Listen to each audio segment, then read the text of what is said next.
Hi, good evening. First of all, I would like to thank Mindray and the organizing committee to invite me here. My topic for today is infectious and non-infectious etiology masquerading as cytopenia, role of peripheral smear and bone marrow examination. It's a very small presentation, and as we all know that cytopenia per se is not a disease by itself. It is a common pathway which can be because of many etiologies, which can be infectious, nutritional, neoplastic, non-infectious, etc. Why I have kept this topic for today is why a simple test like peripheral smear is important to diagnose even rare diseases. And it's a very small presentation. I've kept just three cases. Two of them were reported recently by me, and one was reported few years back. But all of them are interesting. That is why I've kept them for today's presentation. The first case is a patient who came to us. He's a 42-year-old male, a resident of Bharatpur, Rajasthan, teacher by profession. He presented with history of fatigue for the past 1 month, fever for the past 1 month, weight loss, bleeding and from gums and nose for the past 1 day. There was no other significant systemic complaints, no known comorbidities, no addictions, and no family history. On examination, the patient was conscious, oriented, vitals were stable, pallor was there, but there was no icterus, no lymphadenopathy was there.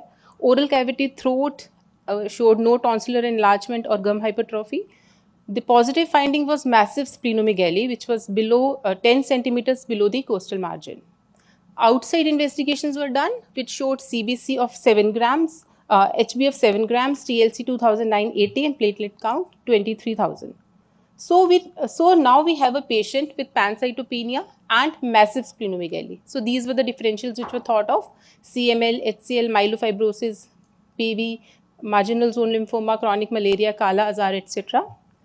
Then I got the peripheral smear of the patient to see the case.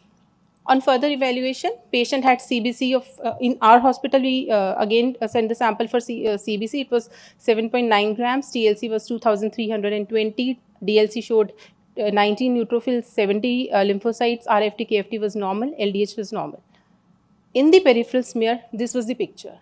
So these were the cells which we were able to pick up on the peripheral smear. These were cells, large cells, almost 2 times the size of a small mature lymphocyte, having these hairy projections. So based on the morphology, we gave the diagnosis of features are suggestive of hairy cell leukemia, but we advised the patient bone marrow aspiration and biopsy for confirmation of the diagnosis.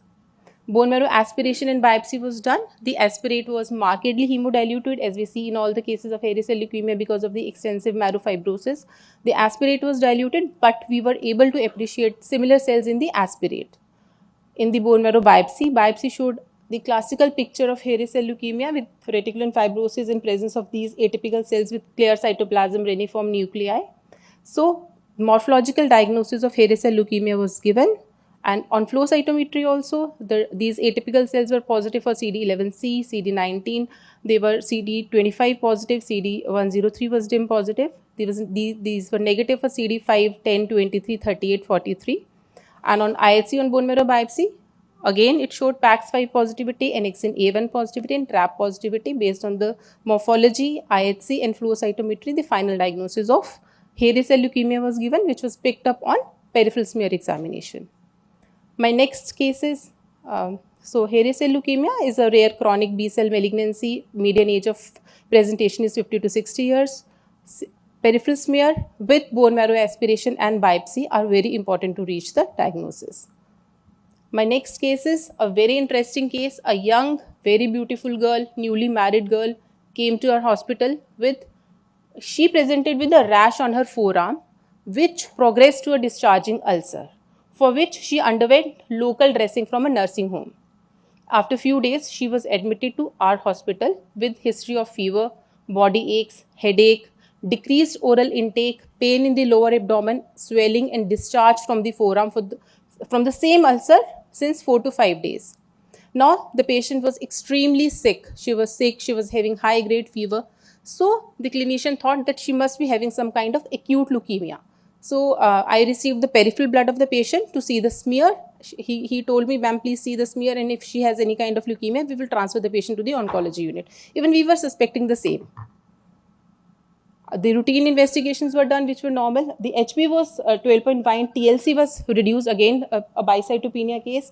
Rapid typhoid, IgM, malaria antigen tests were negative. Biochemistry was almost within normal range. PT was 31.7, INR was 2.69. Then we received the peripheral smear. On the peripheral smear, this is what I could see. The Leishman stained smears showed heavy parasitemia comprising of flagella, undulating membrane, and the central round nucleus, suggestive of trypanosoma. The sample was sent for further confirmation outside to the central laboratories also, where they confirmed the diagnosis of trypanosoma brucei rhodiense. So then we took the complete history of the patient. Patient had gone to Uganda 10 and she had come back 10 days back only, after which she developed the symptoms.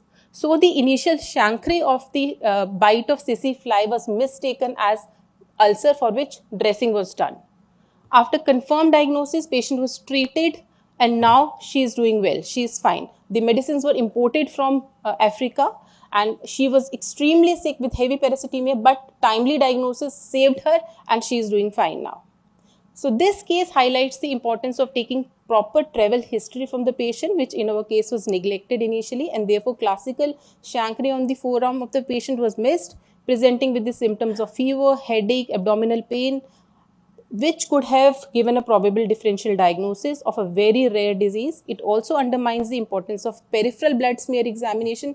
A properly Leishman stained peripheral smear can sometimes give us a very important diagnosis, which we can miss if the sample is only sent for CBC to a peripheral lab. So she is doing well and I'm also happy, she is also happy.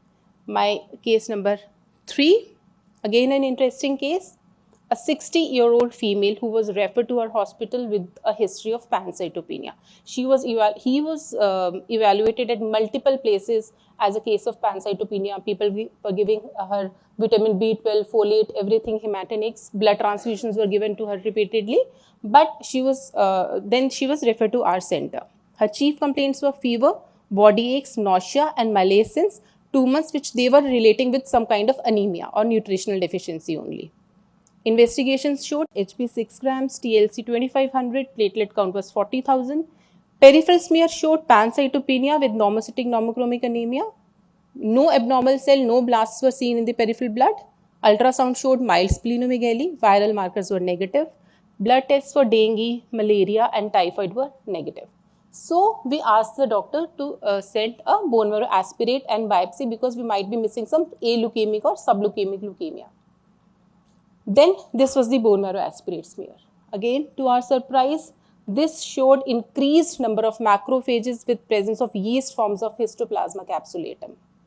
Serum ferritin and triglycerides were remarkably increased, supporting the bone marrow findings.